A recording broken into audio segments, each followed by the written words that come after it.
আওয়ামী লীগ এমন একটা দল যেখানে এমনও মানুষ আছেন যিনি বঙ্গবন্ধুর সময় থেকে রাজনীতি করছেন, তিনি বহু মন্ত্রী বহু এমপির থেকে ভালো রাজনীতি বোঝেন এবং বহু এমপি বহু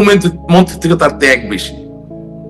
আপনি এলাকায় গেলে তার পরিবারের প্রভাব প্রতিপত্তি দেখবেন অনেক মন্ত্রী এমপি থেকে কম না, কিন্তু তারা জনমানুষের সেবার জন্য যুগ যুগ ধরে স্থানীয় সরকারের চেয়ারম্যান নির্বাচন করেন, পৌরসভা চেয়ারম্যান নির্বাচন করেন, তারা উপজেলা চেয়ারম্যান হওয়ার চেষ্টা করেন, এটাই তাদের ধারা। সেই জায়গায় আপনি যখন নৌকা মার্কা দিয়ে স্থানীয় সরকার নির্বাচন করবেন বলে সিদ্ধান্ত নিলেন,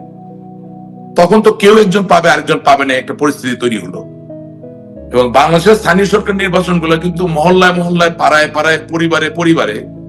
ওয়ার্ড থেকে ওয়ার্ডে আঞ্চলিকতার ভিত্তির উপরে হয়ে থাকে। আপনি মানুষের একান্ত নিজস্ব একটা জিনিস এমন ভাবে রাজনৈতিক একটা ধারণা ঢোকানোর চেষ্টা করলেন, এটা ভুল না সঠিক সেটা নিয়ে বিতর্ক করা যাবে,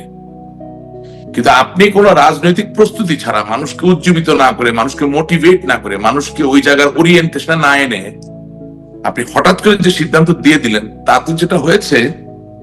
অন্য দলগুলোর জানা ক্ষতি হয়েছে, তার থেকে আওয়ামী লীগ অনেক বেশি ক্ষতিগ্রস্ত হয়েছে। পুরো টেকনাফ থেকে তেতুলিয়া প্রত্যেকটা এলাকায় এই এক ইউনিয়ন পরিষদ নির্বাচনকে ঘিরে দল ধীরা বিভক্ত ধ্বংস, একটা দুর্বল অবস্থায় চলে গেল।